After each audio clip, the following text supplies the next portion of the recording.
Well, hello, everybody. Oh, your keeper. Real talk here, audience. Your keeper is a little shook right now, getting ready to run the second to last episode of a story that he has thought of and a world he's lived in for a couple decades. So, bear with this old man as he tries to tell a story and also say goodbye to a group that has meant more to him than any other group he has ever kicked dirt with.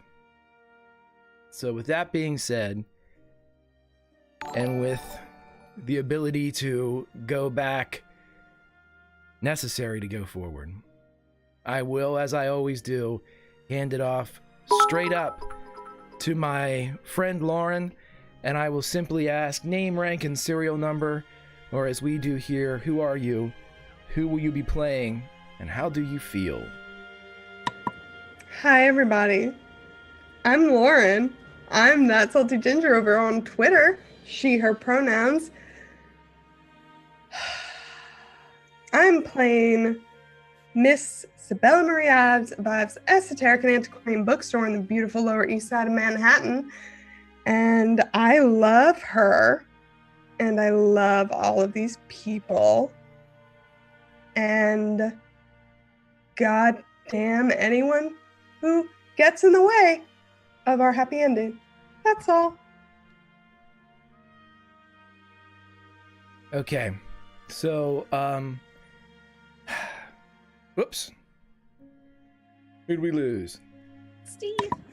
We lost Steve. Okay, Steve will be back. As soon as he is, we will readjust cameras.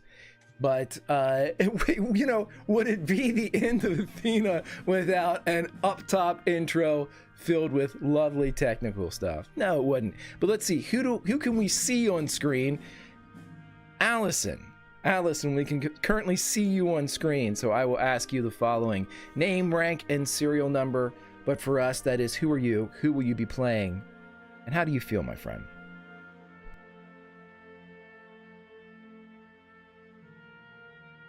Is that me?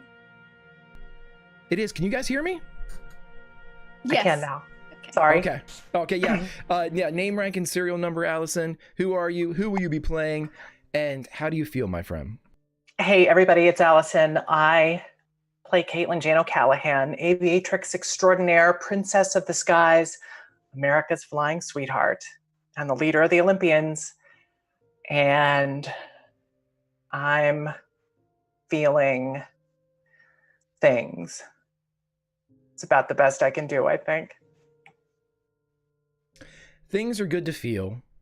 It's a good feeling to feel things, and I have felt them for about 3 months now, and these things are not fun for me, and I want to see, it's a catch-22, as I want to see the story end. I want to see these fantastic characters come to fruition.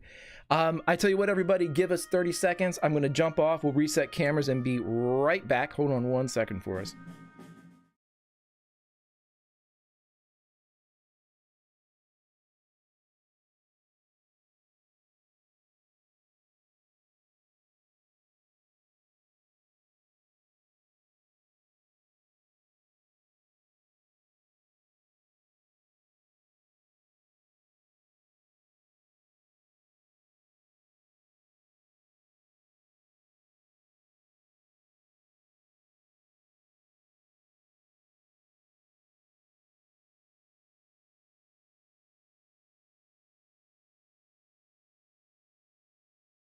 The boon of taking notes. Hey, we're back, everybody, and thank you for bearing with us with the internets. There's a ice and snowstorm here on the East Coast, and it is wreaking havoc with anybody that still has floating wires. So if we have to do it again, bear with us. The story will be told. Sometimes you have to throw another log on the campfire, even the virtual one. So let's jump over to Strider right now. Strider, I will ask you name, rank, and serial number, but for us, it is who are you, who will you be playing, and how do you feel, my friend? My name's Strider Heat. I am playing Elijah Sawyer, My stomach feels somewhat akin to a tumble dryer right now. Good, my friend. And let's drop down to Steve. Steve, name, rank, and serial number. Who are you? Who will you be playing? And how do you feel, my friend? Hey, how's everybody doing? I am Steve. I play D. White Burke. I am feeling really good. I'm ready for this episode. It's coming to fruition that we've made it here. I hope everything goes well, and let's kill some Dietrich. That's the plans here. The best laid plans. What did Mike Tyson say? Everyone has a great plan until they get punched in the mouth. I've been punched a lot. I know you have, so I'm taking that into consideration. Let's go over to Lindy. Lindy, name, rank, and serial number. Who are you? Who will you be playing? And how do you feel, my friend? Oh, hi, I'm Laflove Lindy. Call me Lindy. I will be playing Dr. Greta von Kraus, doctor, scientist, bioengineer, and I'm feeling terrified and nervous. Could eat dinner. I'm like nervous, sweating, I'm shaking. It's awful. I'm excited. I'm scared. There's a lot going on. Greta, she's hiding behind a rock right now. It's fine. Great. So, I guess I have to do this. I was going to call off as of about 5 minutes ago, but we're going to go ahead and play this game that has meant so much to me and hopefully to a couple other people. But let's go ahead and do this as we dive back in to the world of 1933 and Project Athena. But as I've always said, you have to go back to go forward. In April, we did in fact get your boon for Phil, and I know exactly what I will do with it. In addition to that, I see everybody in chat. Thank you so much for being here. You all have been just as much a part of the collective narrative as everyone that you see on screen. It means an absolute ton that you all are here. But before we start, let's go back with our version of the recap, which is, if we had done things incorrectly last episode, each of these Olympians would be dead. They would now have a gravestone, and there would be, whether it be a last moment or a last set of words recorded on said stone. And so, just to give you a taste of what could have the potentialities of last episode, I will give you the gravestones. I hate this part so much. I hate this part. I will give you the gravestones of Project Athena. And so, let's start off with Mr. Elijah Sawyer. Here lies Elijah Sawyer. I charged. Here lies Caitlin Jane O'Callahan. Doc, is it supposed to burn like this? Here lies Dwight Burke. Lancaster didn't need to reload. Here lies Dr. Greta von Kraus. I really thought I was hidden. And here lies Sabella Marie Ives. I had to roll 4d20 for my sanity loss. And now, here lies the last episode's cliffhanger. The Country Roads Olympians have rejoined with the others. Syl and Marie, the twin teenage girls of Sabella and Phil, known to their enemies as the Furies, have arrived. Abigail Burke, teenage daughter to Dwight, has also arrived, her codename Phobos. Evelyn Evie, partner of Kate O'Callahan, known as Mars, has arrived in a plane called the Princess of Mars. And Phil Castillo, partner to Sabella Ives, has appeared, known as Hades. But Phil's powers seem to be in a permanent state of activation, a dilemma caused by the old man, according to Syl. The Olympians, far across time and space, now stare at one another. Lancaster is gone. All that remains is Joseph Dietrich Prime. He is in Jerusalem. Ruby Foster is supposedly there as well. Dietrich needs the Olympians to fulfill his bargain to the elder gods. The Olympians must be sacrificed to free the world from the millennia-long struggle with the great, cackling beasts from beyond. Dietrich must be stopped, or the Olympians must fall. There is no compromise, no negotiation. Something must give. Turning and turning in the widening gyre. Falcon cannot hear the falconer. Things fall apart. Center cannot hold. Mere anarchy is loosed upon the world. The blood-dimmed tide is loosed, and everywhere the ceremony of innocence is drowned. The best lack all conviction, while the worst are full of passionate intensity. And what rough beast, its hour come round at last, slouches towards Jerusalem to be born. The moment has come to save the world entire. And for the last time I shall ask you, my beloved Olympians, what will you do?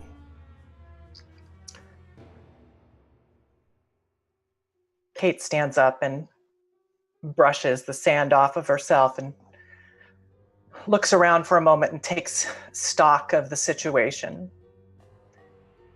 And then she strides over to the pile of clothing and dust that was once Philip Lancaster. She reaches down into the sand and she picks up the British Army officer's jacket that he has worn. She brushes the sand off of it, puts it on, and shrugs her shoulders, and then turns around. Well, that's it, right? We did it. We saved the world.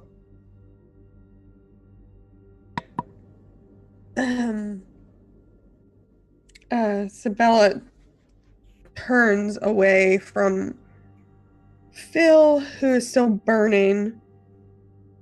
She turns away from him for the first time, finally letting her eyelids blink. No. We have to stop Dietrich.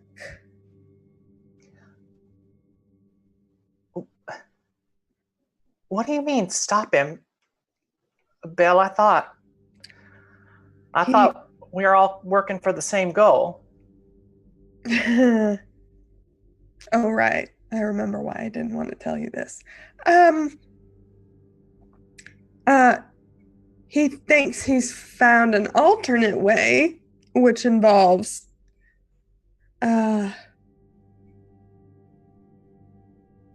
killing the lot of us and saying, oh well, to all the other worlds out there, as long as this one's okay.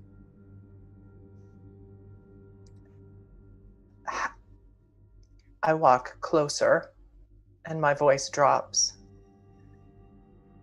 How do you know this? I dreamed it.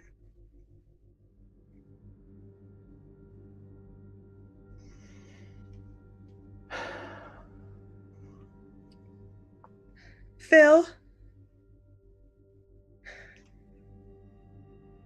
Through the burning, his voice takes on a slightly warped and distorted, kind of a almost like a beat or a give and take to the volume as he speaks. Yes, Isabella. Did he say why when he did that to you?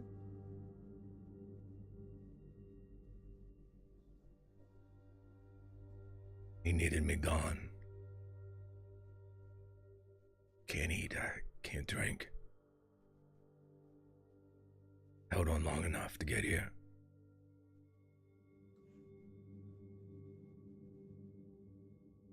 He needed to break you. Break the others. Well, he's gonna have to try harder than that. We're gonna fix this. Don't worry. I know where he is. And he's got Ruby with him.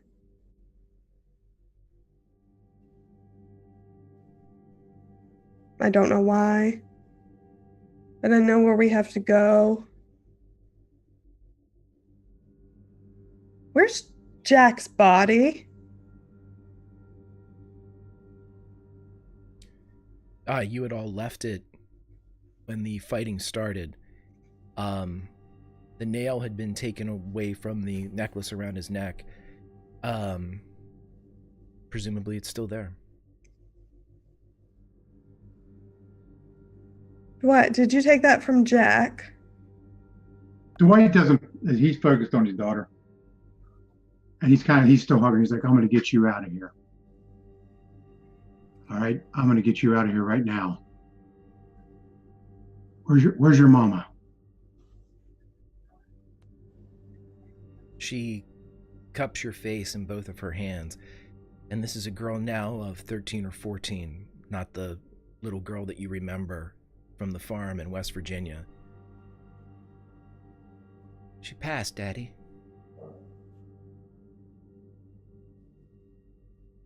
And it's like, I'm sorry. I'm sorry I left you back there. I thought you were a dream. In this world, your mama died long before you were born. She keeps her hands on your face. We know. We all know. You were tricked. That's why we were coming. That's why we're here.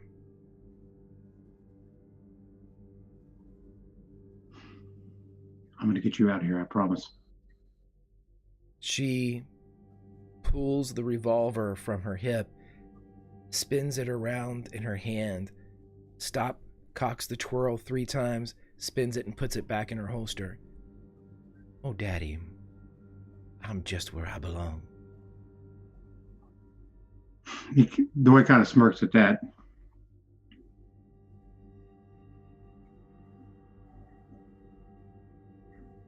What are you looking for, Sabella? I just wanted to see if there was any chance of stopping Jack from popping up a few decades from now.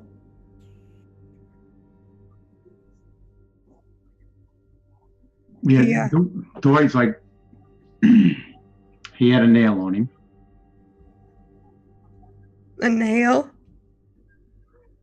I searched him before I ran. Well, at least he's not a problem for a while. What do you think the nail does? I think he was going to use it to sacrifice Ruby Foster so he could die. It's a really long story. So he's lied to us the whole time then. Yeah. They keep doing that, don't they? We need to survive. Right. So we need to go to where Dietrich is, and we need to stop him. At this point, Greta and Elijah, have you made your way down to the group that was away from the cave mouth, or have you stayed hidden?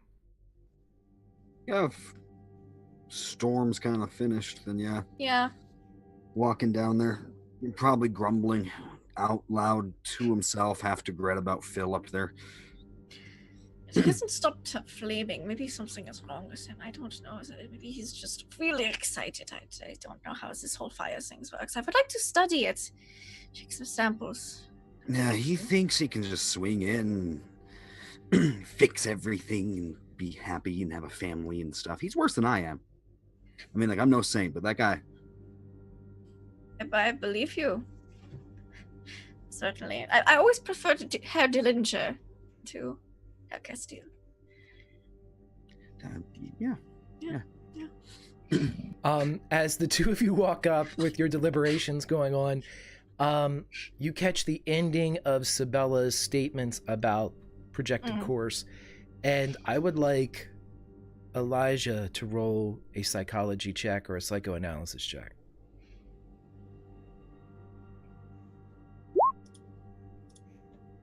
$57 is a success for me. Something's wrong with Sabella.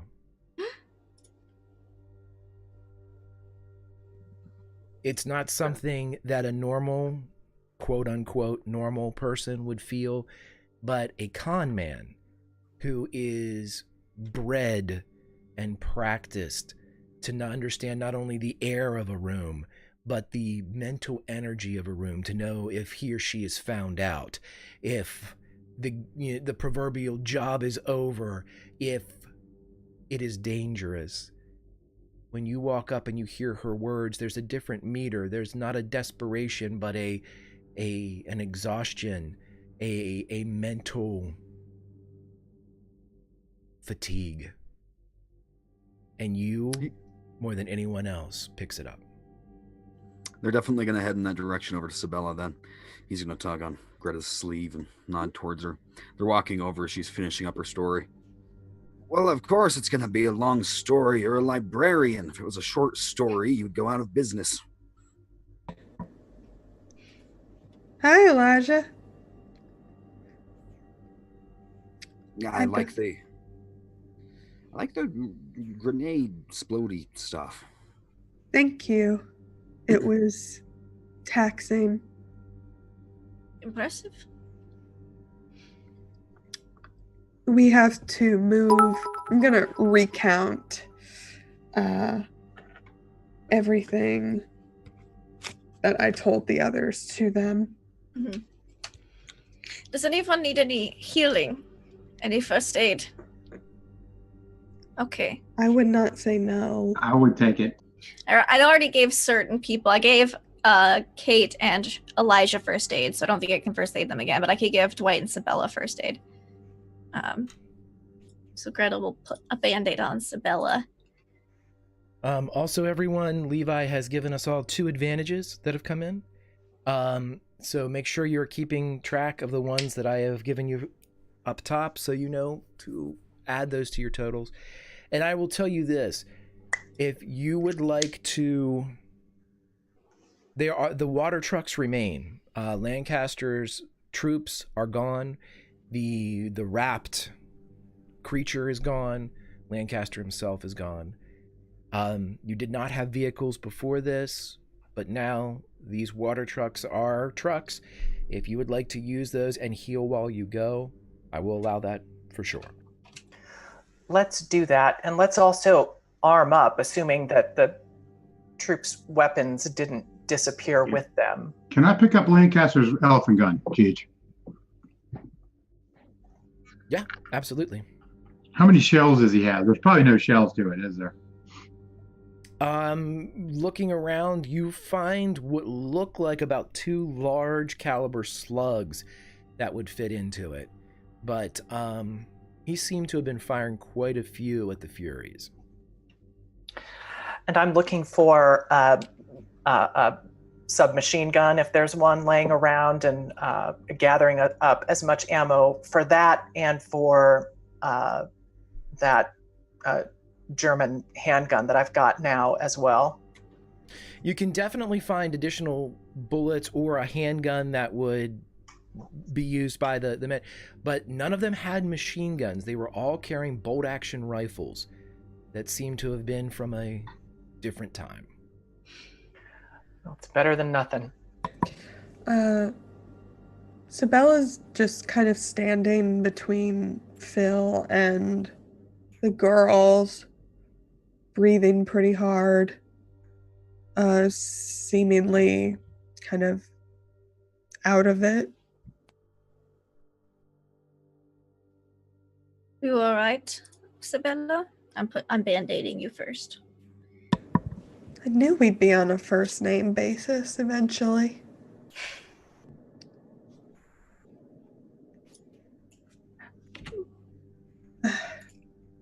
I don't know. Time. Well, hopefully we will all be able to get some rest very soon.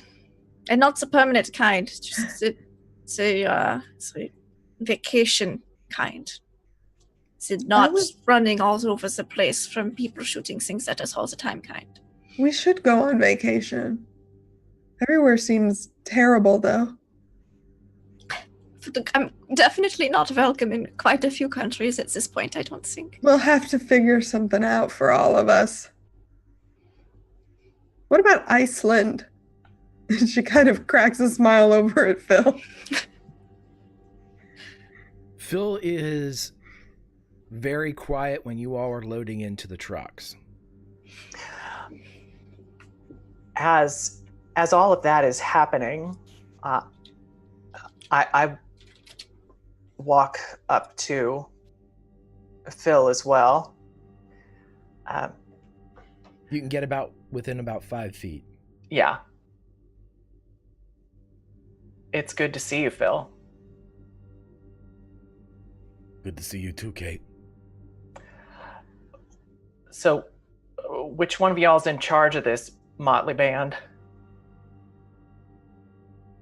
They all turn and look at Evie.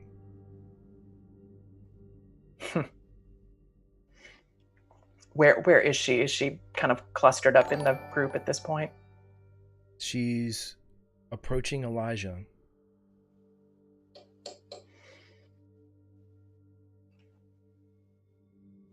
All right, I'll let that play out before I hop in here. Did she make it to you?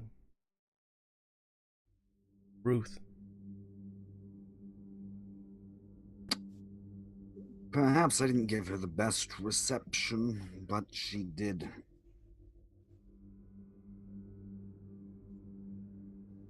You see a tear escape her eye. I begged her not to go. She volunteered. Well, to a good end, right? Roll a psychology check.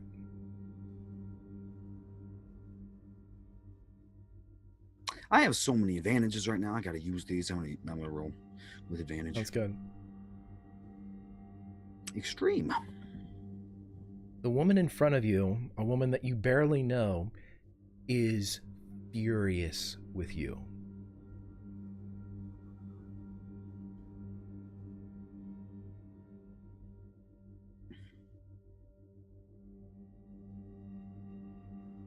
Tell me how she died. Or did you leave her somewhere?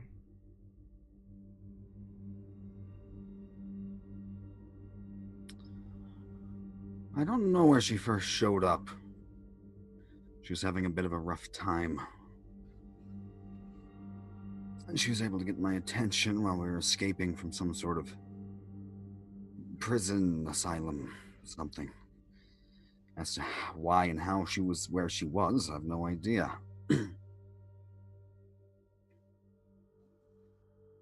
It was a woman that should have been in bed resting decided to undergo the most grueling ritual that I have ever seen for you, just to give you a few extra hours of knowledge, because she loved you so much.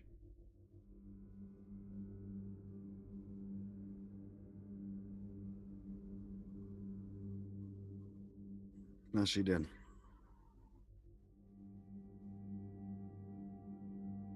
So, Mr. Sawyer, did you make this as Shakespearean as possible, or did you at least pretend to return her affection when she found you?